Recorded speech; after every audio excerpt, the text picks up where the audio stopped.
ફરી એકવાર આપ સૌનું સ્વાગત અલ્ટ્રાવિઝન એકેડમી પાટડી દ્વારા સંચાલિત ઈ લર્નિંગ પ્રોગ્રામના વિડિયો લેક્ચરના સેશનમાં. આજે હવે ધોરણ 11 કોમર્સ અને 11 આર્ટ્સના વિદ્યાર્થીઓ માટે એસપીસીસી વિષયમાં સીસી વિભાગ એટલે કે વાણિજ્યક પત્ર વ્યવહાર વિભાગનું ચેપ્ટર નંબર 4 વાણિજ્યક પત્રનું સ્વરૂપ એનો વિડિયો લેક્ચરનો ભાગ 8મો. ફ્રેન્ડ્સ, અત્યાર સુધી આ ચેપ્ટરના 7 વિડિયો લેક્ચરના ભાગોનો આપણે વિગતવાર અભ્યાસ પરિપૂર્ણ કરી ચૂક્યા છીએ અને એમાં લાસ્ટ સેશનમાં આપણે વાણિજ્યક પત્રના પ્રસંગોપાત 8 ભાગોમાંથી 4 ભાગોનો પરિચય મેળવ્યો હતો. અંગત અથવા અન્ય નોંધ, ત્યાર પછી ધ્યાન આકર્ષક રેખા, વિષય સૂચક રેખા અને બિડાણ. બરાબર. હવે વાણિજ્યક પત્રમાં દર્શાવવામાં આવતો 5મો પ્રસંગોપાત ભાગ છે એ છે કાર્બન કોપીની નોંધ. બરાબર. સૌપ્રથમ આકૃતિમાં એ ક્યાં દર્શાવવામાં આવે છે એનો પરિચય મેળવીએ. તો આકૃતિનું વર્ણન જોઈએ તો આ આપણું માની લઈએ કે વાણિજ્યક પત્ર લખવા માટેનું પેજ છે. વાણિજ્યક પત્ર લખવા માટે ફૂલ સ્કેપ પેજ છે આપણું આ.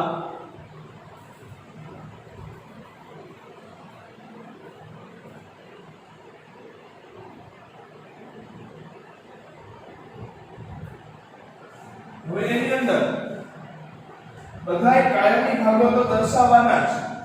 કાયમી ભાગો જે 7 છે એ તો છે જ. શીર્ષક બરાબર મધ્યમાં, લખાણું બરાબર, તારીખ જમણી બાજુ, ત્યાર પછી મેળવનાર પક્ષકારનું આંતરિક સરનામું ડાબી બાજુ હાંસિયાને અડીને, ત્યાર પછી શુભેચ્છા દર્શક સંબોધન, 3 ફકરામાં પત્રનો મુખ્ય ભાગ એટલે કે મુખ્ય પત્રનું લખાણ, પહેલો ફકરો ટૂંકો સંક્ષિપ્તમાં, બીજો ફકરો ખૂબ જ વિસ્તૃત વિગતવાર વર્ણન જે કઈ માહિતી કે બાબત છે એનું,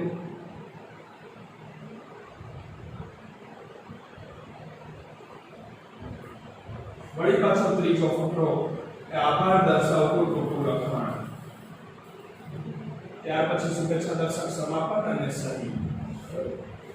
આ આપણા કાયમી ભાગો છે વાણિજ્યક પત્રની અંદર.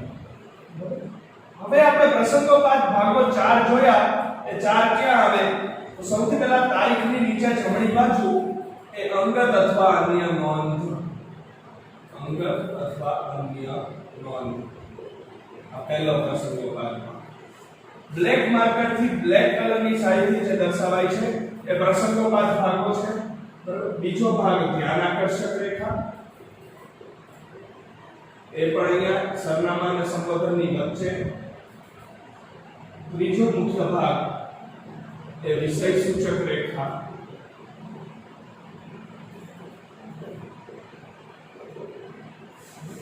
ચોથો ભાગ બિડાણ એ પત્રની પૂર્ણાહુતિ સમયે સહી થઈ ગયા પછી. બરાબર. નીચેના ભાગમાં પત્રના અંતમાં અને એ બિડાણ લખાઈ ગયા પછી 5મો ભાગ આવે છે ત્યાં કાર્બન કોપીની નોંધ. અહીંયા દર્શાવાતું છે. બરાબર. એ 4 થી લઈ અને 8 જે પ્રસંગોપાત ભાગો છે 4 to 8 એટલે કે બિડાણ થી લઈ અને તાજા કલમ સુધી એ છેલ્લે પત્રના અંતમાં સમાપન અને સહી દર્શાવી દીધા બાદ એ ડાબી બાજુએ હાંસિયાને અડીને દર્શાવાય છે. તો કાર્બન કોપીની નોંધ એ બિડાણ લખાઈ ગયા પછી એ ડાબી બાજુ હાંસિયાને અડીને દર્શાવાશે. શું હોય છે કાર્બન કોપીની નોંધમાં? તો જુઓ, કેટલીક વખત એક જ પત્ર એક સાથે એક કરતા વધુ વ્યક્તિઓ કે સંસ્થાઓને પહોંચાડવાનો હોય છે. એની થિયરીમાં જોઈએ તો કેટલીક વખત એક જ પત્ર એક સાથે એક જ સમયે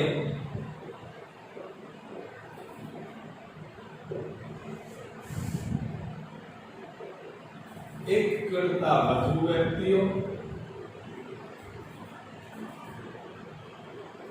કે સંસ્થાઓને પહોંચાડવાનો હોય છે.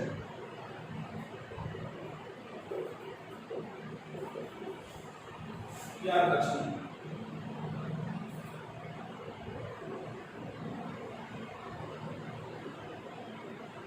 કાર્બન કોપીની નોંધને ગુજરાતીમાં કાર્બન કોપીની નોંધને ગુજરાતીમાં નકલ રવાના પ્રતિ કહેવાય છે. નકલ રવાના પ્રતિ કહેવાય છે. અને અંગ્રેજીમાં સીસી ફોરવર્ડેડ ટુ કહેવાય છે.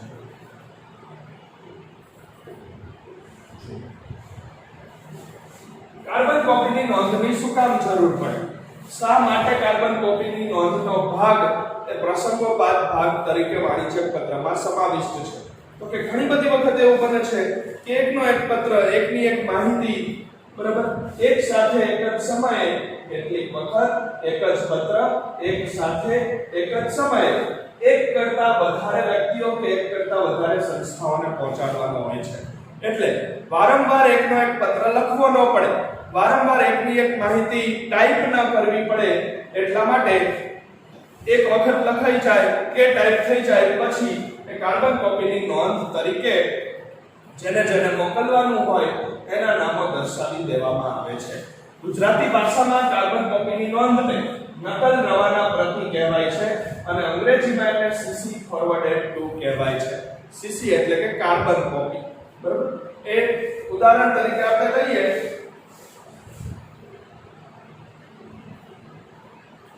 સમજાવવા માટે, સમજણ માટે આપણને એક ઉદાહરણ આપ્યું છે ટેક્સ્ટબુક ની અંદર. ભાઈ એકનો એક પત્ર છે, દાખલા તરીકે બોર્ડ એ પરીક્ષાનું ટાઈમ ટેબલ જાહેર કરે છે. ટાઈમ ટેબલમાં પત્ર લખાઈ ગયા પછી લખશે નકલ રવાના પ્રતિ અથવા તો CC carbon copy forwarded to. Number 1 શિક્ષણ મંત્રીનું કાર્યાલય,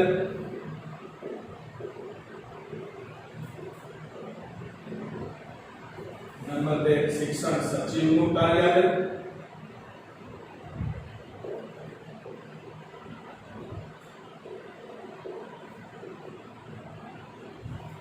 નંબર 3 ગુજરાત રાજ્યની તમામ ઉચ્ચતર માધ્યમિક શાળાઓ.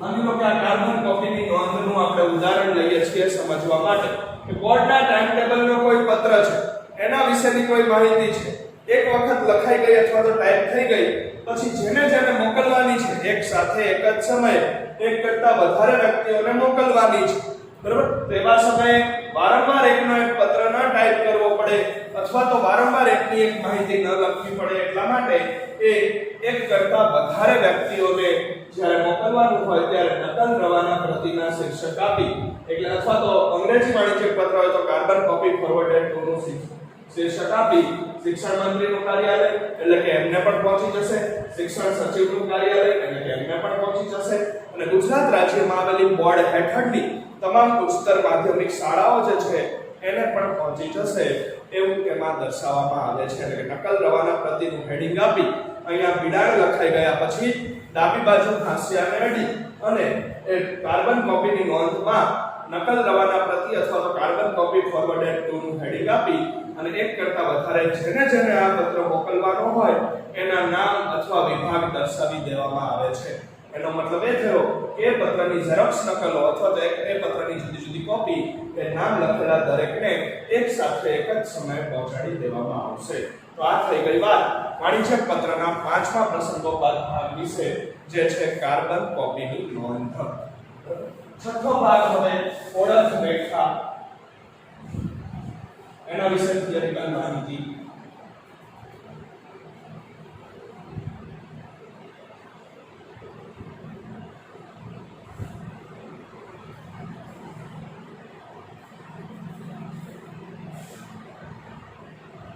ઓળખ રેખા, ઓળખ રેખા આવશે ક્યાં? તો કે કાર્બન કોપી લખાઈ ગયા પછી ડાબી બાજુ હાંસિયાને અડી ઓળખ રેખા. આપણે જોયું એમ 4 થી લઈ અને 8 ભાગો પ્રસંગોપાત એ સહી થઈ ગયા પછી પત્રના સમાપન અને સહી બાદ ડાબી બાજુ હાસ્યને અડીને દર્શાવવામાં આવે છે. ઓળખ રેખા. ઓળખ રેખાની જરૂર શા માટે ઊભી થઈ અથવા ઓળખ રેખા વિશેની થિયરી તો કે મોટી સંસ્થા કે મોટા સરકારી વિભાગોમાં કોઈ મોટી સંસ્થા કે સરકારી વિભાગોમાં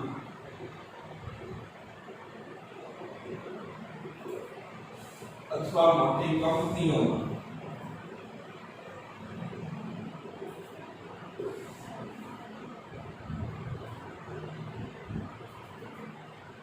પત્ર લખવાની પ્રવૃત્તિમાં બે કે તેથી વધારે વ્યક્તિઓ પત્ર લખવાની પ્રવૃત્તિમાં બે કે તેથી વધારે વ્યક્તિઓ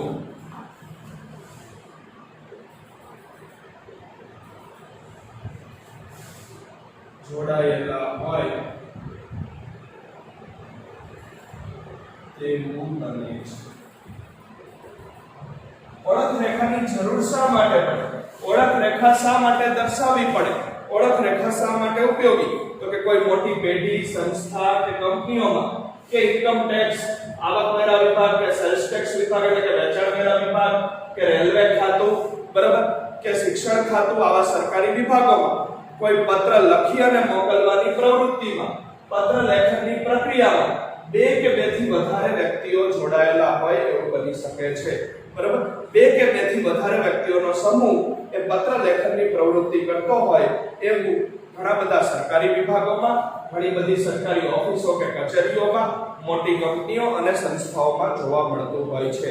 આવા સમયે ઉપરી અધિકારી પત્ર લખાવે છે અને તેમના કહ્યા મુજબ એનો તાબેદાર અધિકારી પત્ર લખે છે. એટલે શું કીધું? આવા સંજોગોમાં ઉપરી અધિકારી પત્ર લખાવે છે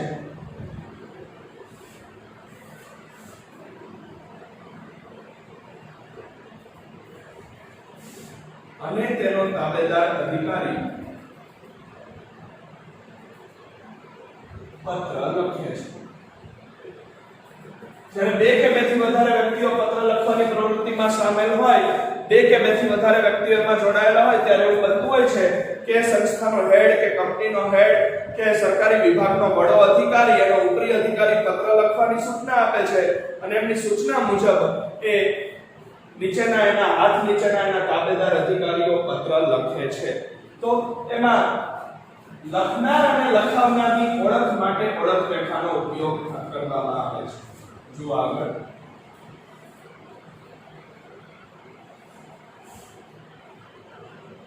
પત્ર લખનાર અને લખાવનાર બંનેની ઓળખ થઈ શકે, બંનેની ઓળખાણ થઈ શકે તે માટે ઓળખ રેખા ઉપયોગી છે.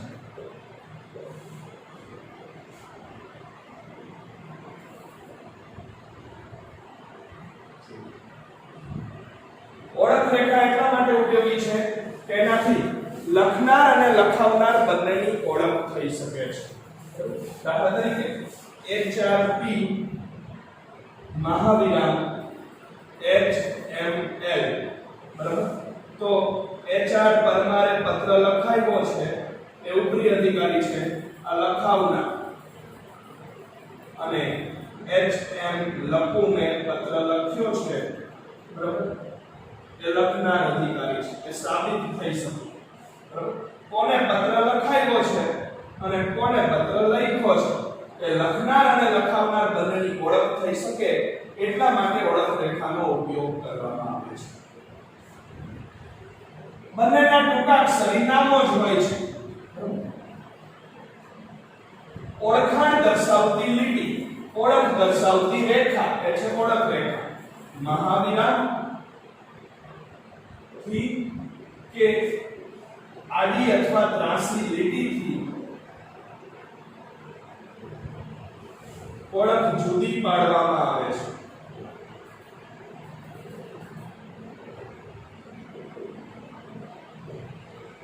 મહાવિરામ એટલે બે ટપકા ઊભા, બરાબર, આ મહાવિરામ છે, અને કાં તો આડી કે ત્રાંસી લીટી, બરાબર, ઓબ્લિક, બરાબર, એનાથી આ ઓળખ રેખા જુદી પાડવામાં આવે છે. ઓળખ રેખાનો હેતુ એ કે કોણ લખનાર છે અને કોણ પત્ર લખાવનાર છે એ જાણી શકાય, એ નક્કી થઈ શકે, સાબિત થઈ શકે. ભવિષ્યમાં પત્રમાં કોઈ ભૂલ જણાય, કોઈ ગેરસમજણ ઊભી થાય, કોઈ વાદ વિવાદ ઊભો થાય પત્રની અંદર, તો ઓળખ રેખાના માધ્યમથી નક્કી થઈ શકે કે કોને પત્ર લખ્યો છે અને કોણે લખાવ્યો છે. ઓળખ રેખા એ ડાબી બાજુ હાંસિયાને અડી અને કાર્બન કોપીની નોંધની નીચે લખવામાં આવે છે. ત્યાર પછી સાતમો ભાગ ટપાલ રવાનગીની સૂચના. ટપાલ રવાનગીની સૂચના અને આઠમો પ્રસંગોપાત ભાગ તાજા કલમ. એ બંનેનો આપણે પરિચય મેળવીએ.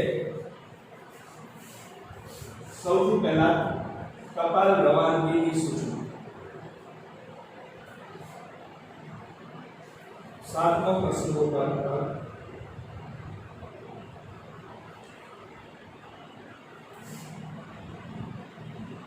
ટપાલ રવાનગીની સૂચના. આકૃતિમાં ક્યાં દર્શાવાશે? આપણને ખબર છે કે ચોથાથી લઈને આઠમા ભાગ સુધી એ ડાબી બાજુ હાંસિયાને અડીને પત્રનું સમાપન અને સહી થઈ ગયા બાદ પત્રના અંતમાં છેલ્લે દર્શાવવામાં આવે છે. બરાબર? તો હવે ટપાલ રવાનગી એટલે કે મોકલવું, બરાબર, પત્ર મોકલવાની સૂચના. તો કે પત્ર મોકલવા માટે બુક પોસ્ટ, રજિસ્ટર્ડ એડી, કુરિયર કે સાદી ટપાલ આવી અનેક પદ્ધતિ ઉપલબ્ધ છે.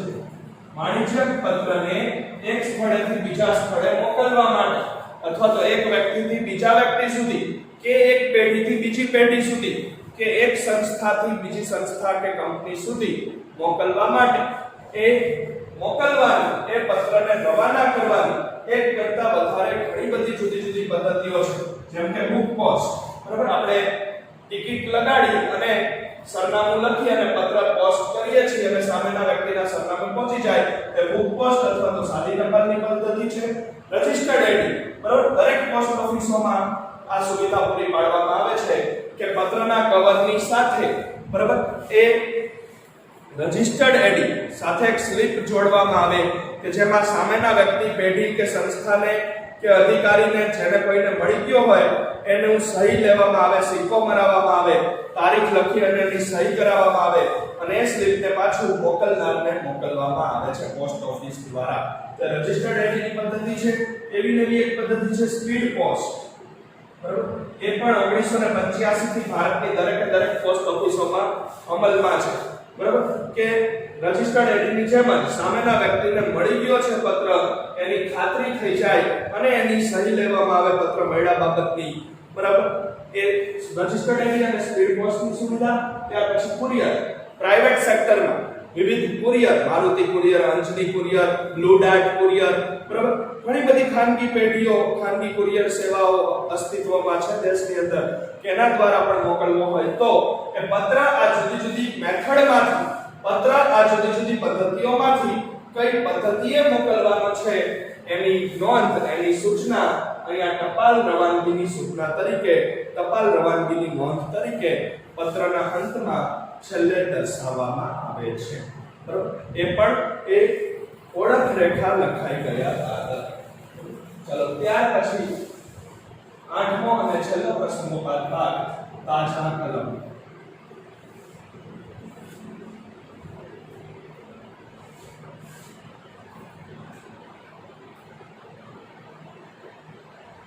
તાજા કલમ ટૂંકમાં કહેવાય છે એને તાક. ટૂંકમાં તાક કહેવાય છે. તાજા કલમનું શોર્ટ ફોર્મ તાક છે, બરાબર, અને ટૂંકાક્ષરી નામમાં તાક તરીકે લખવામાં આવે છે. એટલે મુખ્ય પત્રમાં જો કોઈ બાબત લખવાની રહેતી હોય, મુખ્ય પત્રના ફકરાઓમાં જો કોઈ અગત્યની કે મહત્વની બાબત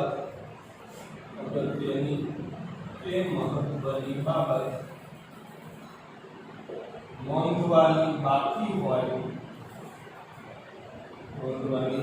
રહેલી હોય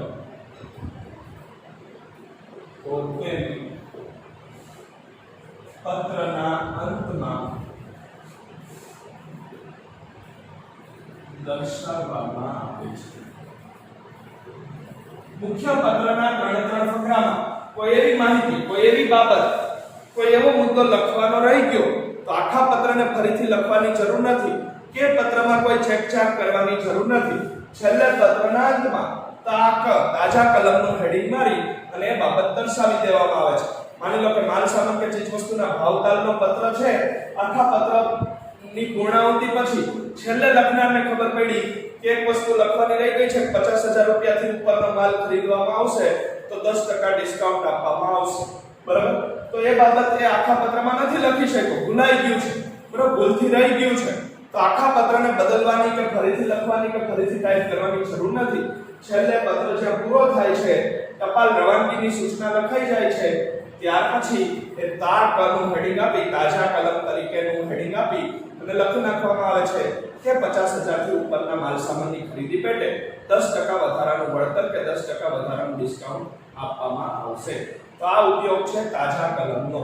તો આ થઈ ગયા વાણિજ્યક પત્રના પ્રસંગોપાત ભાગો, જેમાં આપણે અંગત અથવા અન્ય નોંધ, ધ્યાન આકર્ષક રેખા, વિષય સૂચક રેખા, વિડાણ, કાર્બન કોપીની નોંધ, ઓળખ રેખા, ટપાલ રવાનગીની સૂચના અને તાજા કલમનો પરિચય મેળવ્યો છે. બરાબર? તો આ સાથે વિદ્યાર્થી મિત્રો પત્રવ્યવહાર વિભાગનું ચેપ્ટર નંબર 4 પૂર્ણ થાય છે. નેક્સ્ટ સેશનથી આપણે પત્રવ્યવહારનું 5મું ચેપ્ટર નવેસરથી શરૂ કરીશું. Thank you all of you.